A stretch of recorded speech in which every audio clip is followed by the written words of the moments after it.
What's good, YouTube? It's your boy LeoJ. Welcome back to the channel. You know what time it is. So right now, a video came out with Nick Cannon saying he wouldn't be alive if it wasn't for Mariah Carey.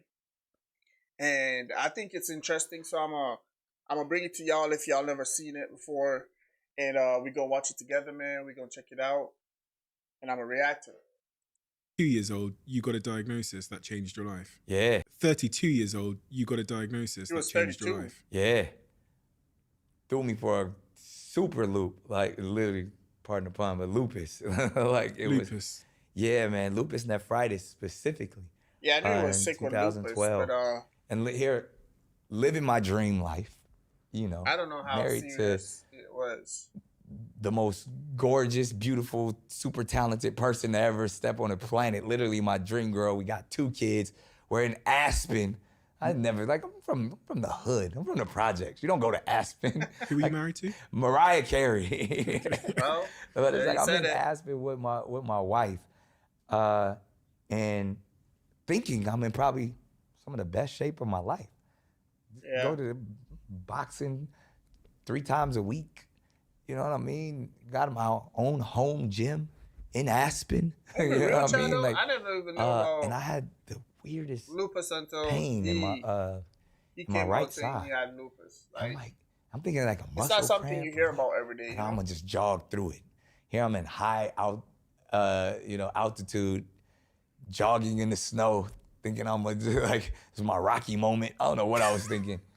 And by the time I got back to the house, passed out. And I didn't know, literally Mariah came in and found me.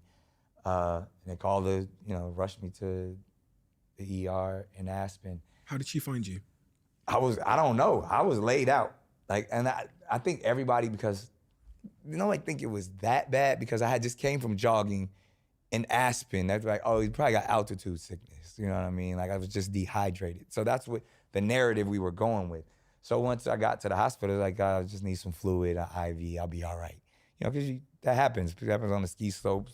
People like, my dumb ass was jogging in up a mountain. I'm probably gonna pass out. Aspen is a mountain. And I was only doing it to try to rid this cramp that I had. I thought I could work it off. And then the longer I was in the hospital, they were like, oh, well, maybe you have a kidney stone because there's something going on back there. And I was like, no, it wasn't a kidney stone. You got the fluid. You're no longer dehydrated. All right, well, maybe you got a kidney infection. And then they wanted to do a biopsy. And then through the biopsy, I think at the time it was kind of like acute kidney failure. It wasn't full. I had caught it early enough to where my kidneys didn't completely fail. And then they found out the reason why is that my immune system was attacking my kidneys.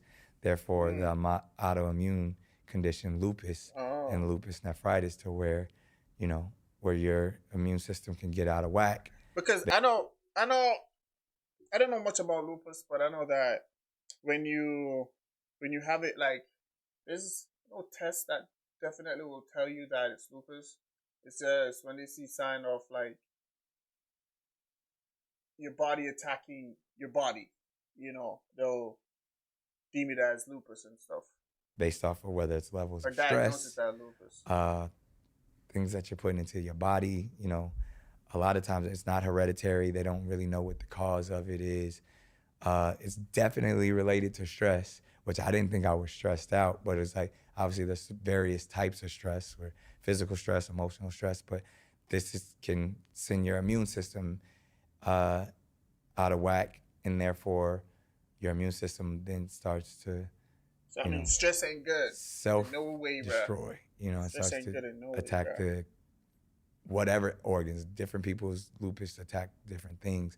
Mine specifically were my kidneys, which then created a bunch of other stuff like pulmonary embolisms. And so the lupus I started having these flare-ups, and it was doing a bunch of stuff to my body. And that, if you don't catch it, and control it, you could lose your life pretty quickly. So it was a scary time. I didn't understand it. But we got it in order, and even I feel like I got a good hold on it now, but every once in a while, it's a great reminder that health is wealth. Health is Facts. currency. Facts. Health is the Facts. most Facts. important thing next to time that we possess.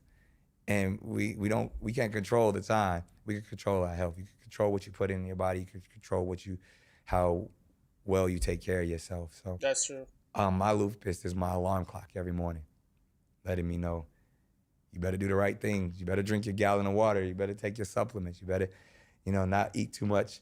Yeah, bro. Like people don't really follow healthy rules and steps like they should until something bad happens, bro. And it's just how it is, bro. It's just how it is. Sodium or processed, they're like just a constant measuring stick to keep me alive. How did that diagnosis change your life? So if I was in your life at that moment, yeah, before that moment, and then during that moment, you're married, you're still contending with work, and it changed it so much. I became a different person. For better or for worse? Both. Certain things didn't matter anymore. Other things mattered too much. I started to overly value relationships and time, but then that made me get rid of relationships that were taking up time and wasting my time. But it all became, right. I always felt like I had a ticking clock, but the ticking clock became more apparent in 2012, that I got to make the most out of today because tomorrow isn't promised. My relationship with my children. You had lupus in 2012? All of my children. You know what I mean? Like a lot of that all comes into play to where like, what are you going to do with the time that you have on this planet? What impact are you going to make? So that's kind of, that's where, in a nutshell, what it did. Emotionally, if I'm Mariah at that time and I'm dealing with a Nick that's contending with this new diagnosis and an uncertain future. Yeah. She was my rock, man. She was, she went hard, Yeah. Probably wouldn't even, I'll be honest, probably wouldn't be alive if it wasn't for how hard she went, That's the with part where the doctors, with me. That's the part where they said, you said he wouldn't be alive if it wasn't for her. If it wasn't for how hard she went, with the doctors, with me, my stubbornness, she was the perfect helpmate, the perfect matriarch, the perfect mom, the perfect wife in those scenarios. Because granted, she's who she is and dealing with all the pressures of being Mariah Carey, but then being loving enough to take on all of my stuff. And, it probably took a toll on us just because of the person I was in my head and the struggles that I was dealing with. So it probably took a toll on our relationship, but it definitely brought us closer together. The struggles you were dealing with? Man, just like, was I gonna live? What was life all about? Had I wasted my time up until this point? And if I get another shot, what am I gonna do? What type of, am I gonna be able to be here for my children? Am I not gonna be able to be here for my children? So therefore, what am I leaving them? What am I leaving the world when I exit? Staring up at that hospital bed, or from the hospital bed, staring at the ceiling all alone when everybody else is kicked out, and you gotta just, be face to face with your higher power, asking all those tough questions. Am I done? A lot of people, we don't do that because we get caught up in the constant rat race of just living day to day. I don't know, man. When I first heard about this relationship between Nick Cannon and Mariah, I don't know. I didn't feel like it was going to. I didn't feel like it was gonna last, and that might sound mean, but I don't know. Like Mariah seems more of a well, they're both business minded and talented in their own ways, multi talented in their own ways and stuff. But I don't know. Nick kind of seemed like the Nick we're hearing about now, you know, he has a bunch of kids with different women and stuff like that. I don't. He just kind of seemed like that, and Mariah Carey has her issue, has her history too. But I don't know.